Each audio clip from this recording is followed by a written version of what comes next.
कौन है भगवान जगन्नाथ? क्या है इस मंदिर का इतिहास? क्यों इंदिरा गांधी को जगन्नाथपुरी में बैन किया गया था?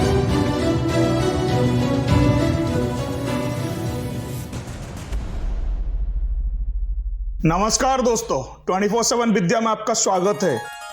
भगवान विष्णु अपने राम अवतार के अंतिम समय में जब सरयू नदी में अपने देह त्याग करने गए थे, उनके पीछे पीछे समस्त अयोध्यावासी भी अपने देह त्याग करने उसी नदी किनारे चले गए थे।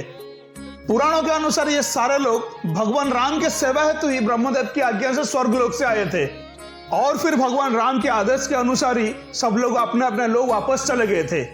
परंतु ऐसे बहुत सारे भक्त थे जो इस धरती पर रह गए थे, जैसे विभीषण, जांबवान, हनुमान जी के साथ साथ और भी कई सारे अयोध्यावासी। और लोगों का उन पर प्रेम देखकर वो सबको वचन दिए थे कि वो कलयुग में भगवान जगन्नाथ के रूप में इस धरती पर रहेंगे। और पुराणों के अनुसार यह भी कहा गया है कि जब द्वापर युग के अंत में भगवान कृष्ण का वध जरा नामक एक सबरी के हाथ हुआ था, तब उनका अंतिम संस्कार उनके प्रिय अर्जुन के हाथों हुआ था। लेकिन अग्निदेव भी उस परमात्मा के शरीर को पूरी तरह से भस्म करने में सक्षम नहीं हो पाए। तब आकाशवाणी हुई थी उनके अर्ध जला शरीर को समुद्र की जल में बहा दिया जाए। पुराणों के अनुसार यह भी कहा जाता है कि भगवान कृष्ण अपना शरीर त्याग करने के बावजूद भी उनका दिल वैसे ही धड़क रहा था। और यह भी कहा जाता है कि आज भी वो दिल भगवान जगन्नाथ की मूर्ति के अंदर स्थापित है। और इसी प्रकार भगवान विष्णु अपने भक्त के वचन को पूरा करने और संसार का उद्धार करने भगवान जगन्नाथ के रूप में ओडिशा के पुरी में विराजमान है। लेकिन जितना इस मंदिर का भव्यता है, उतना ही इस मंदिर का इतिहास भी है। मुगल साम्राज्य ने भारत का हर एक धरोहर का नष्ट कर दिया है, सब कुछ ध्वस्त कर दिया, चाहे अयोध्या का राम मंदिर हो, काशी विश्वनाथ मंदिर हो या फिर सोमनाथ मंदिर। लेकिन उनका बार बार प्रयास करने के बावजूद भी जगन्नाथ मंदिर को जरा सा भी नुकसान नहीं पहुंचा पाए थे। और ये कोई चमत्कार से कम नहीं है, क्योंकि जहां इस पूरे ब्रह्मांड के स्वामी, सबके पालनहार और इस जगत के नाथ जगन्नाथ बैठे हुए हैं, वहां कोई राक्षस कैसे कोई उद्दंडता कर सकता है। वैसे तो इस मंदिर के बारे में काफी सारे चमत्कारी बातें आप हर दिन सुनते रहते हैं कि किस प्रकार मंदिर के अंदर समुद्र की लहरें की आवाज नहीं आती है, मंदिर के ऊपर कोई पंछी नहीं उड़ती है, और किस प्रकार मंदिर के अंदर हवा भी अपना विपरीत दिशा में बहती है, या और भी बहुत कुछ। लेकिन आज भी ऐसे कई सारे बातें हैं जो बहुत कम लोग जानते हैं इस पावन भूमि के बारे में। और आज की इस वीडियो में हम इन्हीं टॉपिक पर बात करेंगे। और मैं दावा के साथ कह सकता हूं कि आज से पहले जगन्नाथ मंदिर का ये पूरे इतिहास आपको कोई भी नहीं बताया होगा। वीडियो में अंत तक बना रहे और जल्दी से हमारे चैनल को लाइक एंड सब्सक्राइब करें। बेल आइकन के ऊपर क्लिक करके ऑल ऑप्शन को सिलेक्ट करें ताकि आपको हमारे हर एक नए वीडियो के नोटिफिकेशन आते रहेगा। दोस्तों, ओडिशा पूरे दुनिया में अपने जगन्नाथ मंदिर के लिए प्रसिद्ध है। और अब चाहे दुनिया के किसी भी कोने में क्यों ना रहते हैं, जीवन में एक बार जगन्नाथपुरी जाने की इच्छा कभी ना कभी आपको जरूर रही होगी। भारत का हर एक हिंदू ये चाहता है कि जीवन में कम से कम मुझसे एक बार भगवान जगन्नाथ का दर्शन का सौभाग्य प्राप्त हो सके। इस मंदिर के भव्य वास्तुकला के दर्शन के लिए लाखों लोग हर साल पूरे दुनिया से यहां आते हैं। लेकिन आपको शायद इस बात का अंदाजा नहीं होगा कि साल 1984 में हमारे पूर्व प्रधानमंत्री इंदिरा गांधी को जगन्नाथ मंदिर के अंदर प्रवेश की इजाजत नहीं मिला था। ऐसा इसलिए हुआ था क्योंकि इस मंदिर में प्रवेश की इजाजत सिर्फ और सिर्फ सनातनी हिंदुओं को ही मिलती है। इस मंदिर का प्रशासन सिर्फ हिंदू, सिख, बौद्ध और जैन धर्म के लोगों को ही इस मंदिर में प्रवेश की अनुमति देता है। इसके अलावा दूसरे धर्म के लोग और विदेशी लोगों की प्रवेश पर सदियों पुराना प्रतिबंध लगा हुआ है। और इससे आप अंदाजा लगाइए कि भारत के तत्कालीन प्रधानमंत्री को भी इस मंदिर के अंदर प्रवेश करने की इजाजत नहीं दी गई।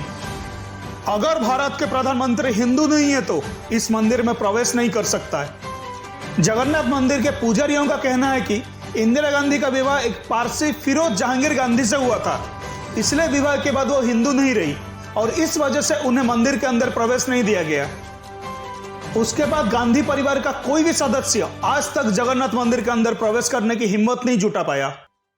जगन्नाथ मंदिर के द्वार पर ही एक शिलापट में साफ साफ 5 भाषाओं में लिखा हुआ है कि यहां सिर्फ सनातनी हिंदुओं की ही प्रवेश की इजाजत है। 2005 में थाईलैंड के रानी को भी इस मंदिर के अंदर प्रवेश की इजाजत नहीं दी गई।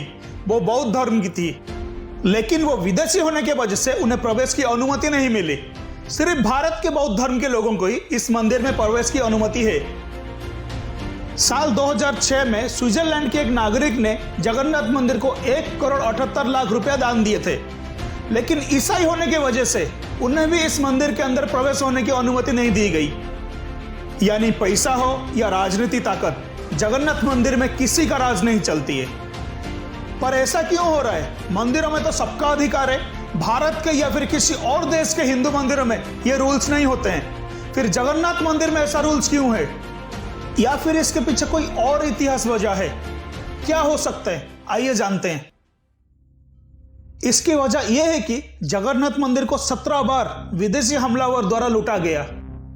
खास तौर पर मुस्लिम सुल्तान और बादशाहों ने मंदिर को नष्ट करने के लिए ओडिशा पर बार बार हमला किए थे। ये हमलावर मंदिर के 3 प्रमुख मूर्ति को, यानी भगवान जगन्नाथ, बहन सुभद्रा और दाऊ बलभद्र की मूर्ति को नष्ट करने की कोशिश कर रहे थे, परंतु उन्हें हर बार नाकामयाबी मिली, क्योंकि मंदिर के पुजारियों ने इन मूर्तियों को छुपा देते थे। एक बार राज्य के बाहर ले जाकर हैदराबाद में भी छुपा दिए थे। हमलावरों की वजह से भगवान को अपना मंदिर छोड़ना पड़ा।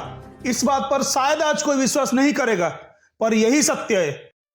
आज भारत में एक संविधान है, सबको अपने अपने तरीके से पूजा करने का पूरा अधिकार है, लेकिन पिछले 1000 वर्षों में बादशाहों और सुल्तानों के राज में हजारों मंदिरों को तोड़ा गया था। अयोध्या में राम जन्मभूमि, काशी विश्वनाथ और मथुरा में कृष्ण जन्मभूमि का विवाद भी इसी इतिहास से जुड़ा हुआ है, जो आज हम आपको बताएंगे।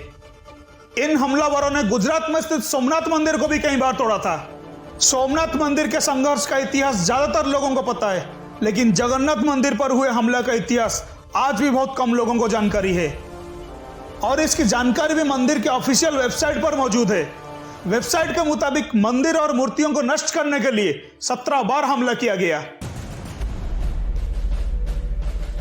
जगन्नाथ मंदिर को नष्ट करने के लिए पहला हमला साल 1340 में बंगाल का सुल्तान इलियास शाह ने किया था। उस वक्त ओडिशा उत्कल प्रदेश के नाम पर जाना जाता था। उत्कल साम्राज्य के राजा नरसिंहदेव तृतीय ने सुल्तान इलियास शाह से युद्ध किया। उस युद्ध में मंदिर परिसर में बहुत रक्तपात हुआ और निर्दोष लोगों की हत्या भी हुई, लेकिन राजा नरसिंहदेव ने मंदिर को बचाने में सफल रहे थे और उनके आदेश पर इन मूर्तियों को छुपा दिया गया था।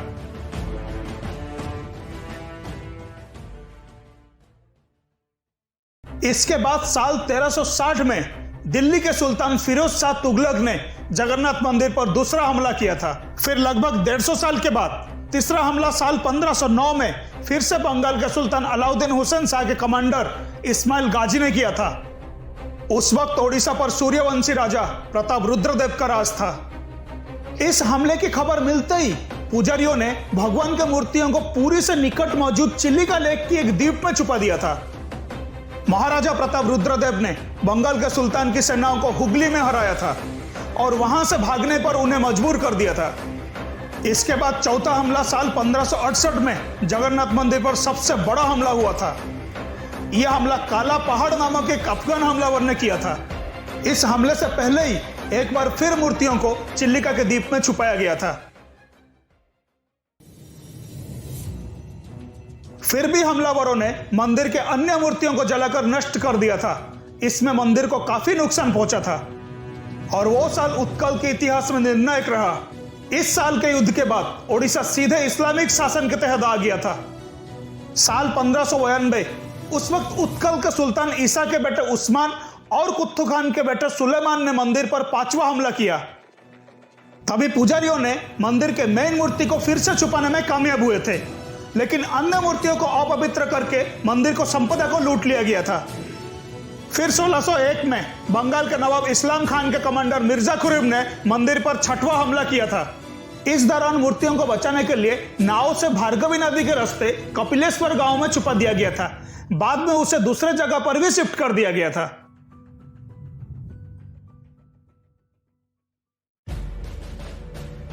फिर उसी साल जगन्नाथ मंदिर पर 7वां हमला उत्कल के सूबेदार हासिम खान ने किया था। उस वक्त हमले से पहले मूर्तियों को खोर्धा के साखी गोपाल मंदिर में छुपा दिया गया था, यह जगह मंदिर से करीब 50 किलोमीटर की दूरी पर है और इसी हमले में भी मंदिर को काफी नुकसान पहुंचा था और साल 1608 में मूर्तियों को मंदिर में फिर से वापस लाया गया था।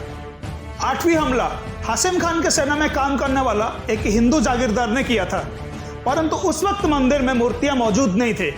उसने मंदिर का सारा धन लूट लिया और मंदिर को एक किले में बदल दिया। साल 1611 अकबर के नवरत्नों में शामिल राजा डटरमल के बेटे राजा कल्याणमल ने अकबर के आदेश पर मंदिर पर 9वां हमला किया था। उस वक्त पुजारियों ने मूर्तियों को बंगाल के एक खाड़ी में मौजूद एक द्वीप में छुपा दिए थे। उसी वर्ष फिर से मंदिर पर 10वां हमला डोटरमल के बेटे कल्याणमल ने ही किया था। इस बार के हमले में मंदिर को बुरी तरह से लूटा गया था। साल 1617 में दिल्ली के बादशाह जहांगीर के सेनापति मुकरम खान ने 11वीं बार हमला किया था मंदिर पर और इस बार मंदिर के मूर्तियों को गोबा पदर नामक एक जगह पर छुपा दिया गया था। उत्कल के मुगल गवर्नर मिर्जा अहमद बेग ने साल 1621 में जगन्नाथ मंदिर पर हमला बोला था। उस वक्त मुगल के बादशाह शाहजहां ने उत्कल का दौरा किया था, तब भी पुजारियों ने मूर्तियों को छुपा दिया था। फिर से उत्कल के मुगल गवर्नर मिर्जा मक्की ने साल 1641 में मंदिर पर हमला किया था। फिर से मिर्जा मक्की ने उसी साल मंदिर पर 14वीं बार हमला किया था। अमीर फतेह खान ने मंदिर पर 15वीं बार हमला किया था। उस वक्त रत्न भंडार में मौजूद हीरे, मोती और सोने को लूट लिया था। इस दौरान मूर्तियों को बचाने के लिए पुजारियों ने नाव के जरिए नदी के रास्ते भागकर छोटे मोटे गांवों में मूर्तियों को छुपाया जा रहा था। कई बार तो बंगाल के खाड़ियों के द्वीप में भी मूर्तियों को छुपाया गया था। मंदिर पर 16वां हमला मुगल बादशाह औरंगजेब के आदेश पर साल 1692 में हुआ था। औरंगजेब ने मंदिर को पूरी तरह से ध्वस्त करने की आदेश दिया था। तब उत्कल का नवाब इकराम खान था जो मुगल के अधीन था। इकराम खान ने जगन्नाथ मंदिर पर हमला करके भगवान का सोने का मुकुट लूट लिया। उस वक्त मूर्तियों को श्री मंदिर के बिमला मंदिर में छुपा दिया गया था और जगन्नाथ मंदिर पर 17वां हमला साल 1699 में उत्कल के नायब सूबेदार मोहम्मद तकी खान ने किया था और इसी दौरान कुछ समय के लिए मूर्तियों को चुपचाप हैदराबाद ले जाकर रख दिया गया था। तकी खान का अंत साल 1735 में होने के बाद जगन्नाथ मंदिर पर हमला बंद हो गया था। बाद में नबीब नजीम मुर्शिद कुली खान के कार्यकाल में इन तीनों मूर्तियों को हैदराबाद से लाया गया। मूर्तियों की बार बार बच जाने की वजह से हमलावर कभी भी अपने मंसूबे में कामयाब नहीं हो पाए थे। उस वक्त दिल्ली में मुगल साम्राज्य कमजोर होने लगा और मराठा साम्राज्य का ताकत बढ़ने लगा।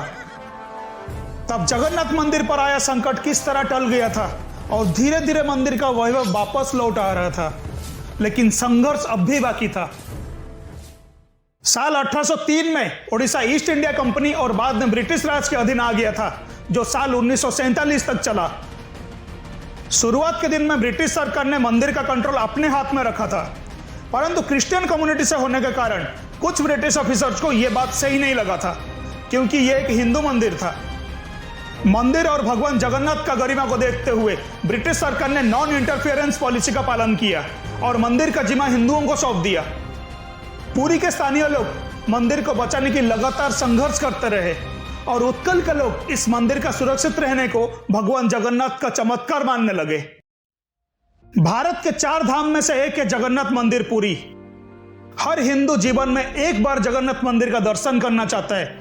इस मंदिर का दर्शन करने के लिए लोग पूरी दुनिया से यहां आते हैं। यह मंदिर समुद्र के तट पर मौजूद है।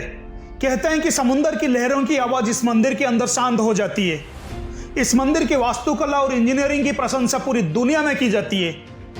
यह मंदिर भारत की धरोहर है और इस मंदिर में प्रवेश होने के लिए किसी व्यक्ति का हिंदू होना अनिवार्य है।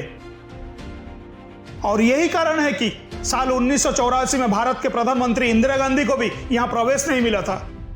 मंदिर को बार बार लूटने और मूर्तियों को अपवित्र करने के लिए हुए हमले की वजह से मंदिर में गैर हिंदुओं को प्रवेश करने की इजाजत नहीं है। लेकिन कोई गैर हिंदू भी भगवान जगन्नाथ का दर्शन करना चाहता है तो वो रथ यात्रा के दौरान प्रभु के दर्शन कर सकते हैं। मंदिर से जुड़े इतिहास का अध्ययन करने वालों का यह दावा है कि हमलों की वजह से 144 साल तक भगवान जगन्नाथ को अपने मंदिर से दूर रहना पड़ा। इस मंदिर के संघर्ष की कहानी भारत की महान पूर्वजों के त्याग, तपस्या और बलिदान की भी कहानी है। इस मंदिर के संघर्ष की कहानी को भारत के संघर्ष का इतिहास भी कहा जा सकता है। और ये मंदिर सनातन परंपरा का गौरव भी है।